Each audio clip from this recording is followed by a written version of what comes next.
Hello, boys and girls. Today you are going to start working on your Alebrije mask inspired by Mexican culture.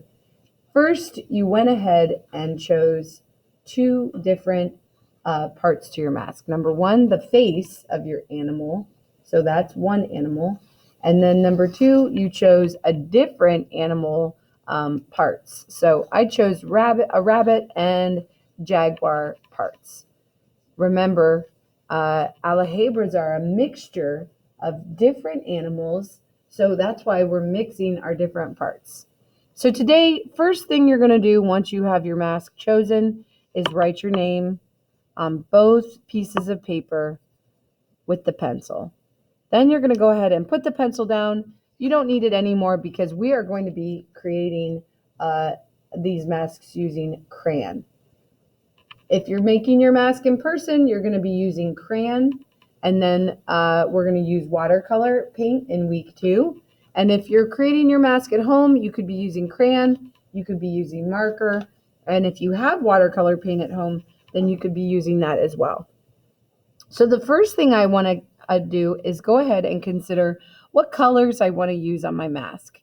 I can use my favorite colors. I can use a mixture of specific colors, like maybe I want to use colors that are side by side on the color wheel, like blue and purple, and maybe even some greens. Or maybe I want to use warm colors, reds, oranges, and yellows, or cool colors.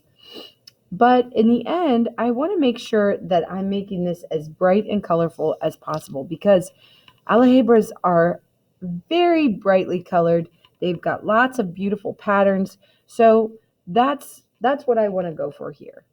Now, the first thing I'm going to go ahead and start with is instead of just starting to add my pattern all over the whole thing, I'm going to follow this guide and add some outlining. So I'm going to trace the circles or the shapes that I have already on my mask. And I'm going to take my time.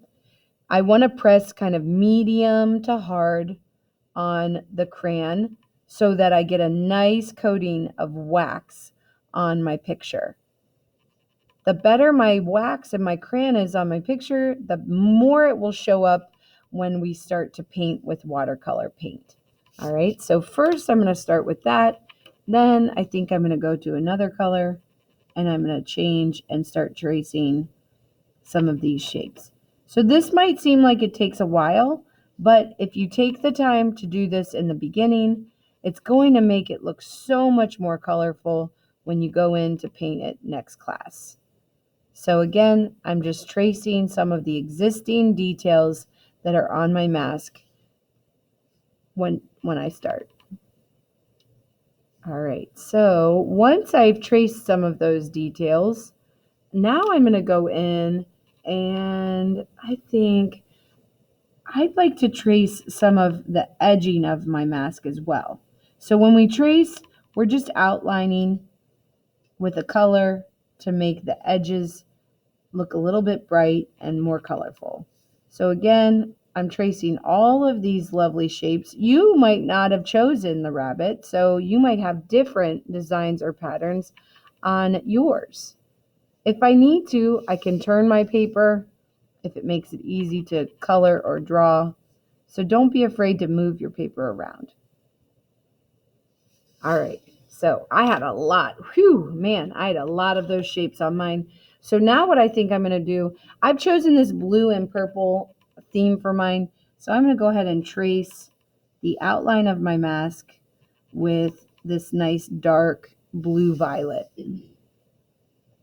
Now, if you're looking for a color in your crayon bin and you cannot find what you're looking for, there is a green bin on the middle supply table.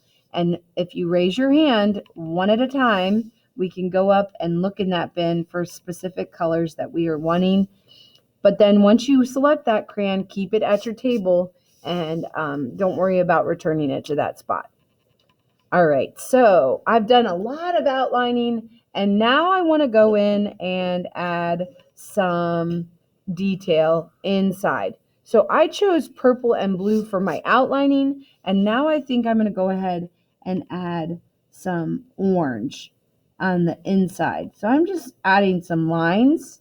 Remember, I can use lines, I can use shapes, and I can use color to create my pattern. So I'm going to go ahead. Now, my crayon's getting a little bit of purple on it, so I'm going to go ahead and clean that off on the edge. Don't hesitate to check your color on the edge of your paper because remember, we're going to cut these out. So don't worry about that. There we go. Now I'm going to pick a new color. So each one of my different colors, I think I'm going to add a different color, a different orange.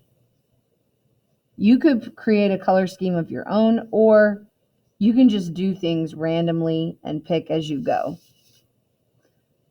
So I'm going to keep going and fill each and every one of these shapes in. So remember, when you're making a pattern, see it through to the end. Don't just start something and then give up. So persevere and keep it going. All right, I'm going to pick one more orange, and this time I'm going to go a different direction. There we go. Oh, it's kind of making like a green when they mix. That's kind of interesting.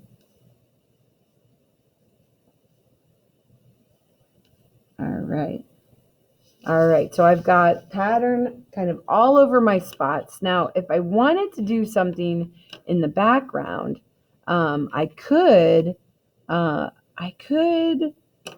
trace my eyes down here. There we go. Now I've got a lot of straight lines going on, so maybe I don't know, maybe I'm going to stick with that and maybe add some straight lines around my eyes. You could use zigzag lines.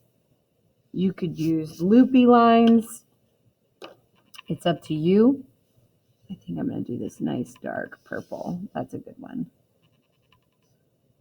Remember, if you need to test it on the outside just to see what it looks like, test it over on the side before you start to draw. Now, if you're making this at school, then you are going to be, or at home, you're going to be using crayons first. Then once you're done with your crayons, we're going to be adding even more color using markers or watercolor. So I'm going to go ahead and trace this little. Now, I want this little sliver on my nose to stay white when I start painting. So I'm going to go ahead and fill that with some white. If I want anything to stay white on my picture, I want to go ahead and fill that with white right now. All right, so I'm going to go add some stripes inside there.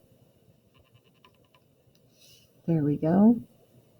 Maybe add one color on the bottom to make a shadow and add a different color on the top. There we go. So remember, at the end of today's class, hopefully your mask will be filled with beautiful patterns and designs.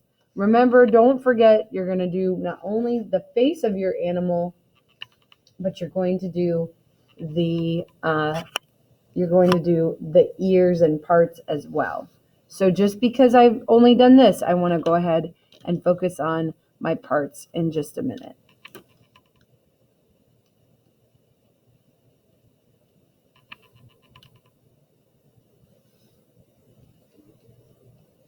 So keep going all the way. If you don't quite finish yours today, we will have time to finish up the crayon in our next class, as well as have the watercolor paints out to finish up all of our beautiful colors and patterns on our Fasching mask.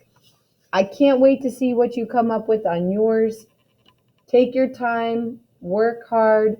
Don't forget to push a little bit harder so that it shows up really well. And I will see you in our next class. Auf Wiedersehen.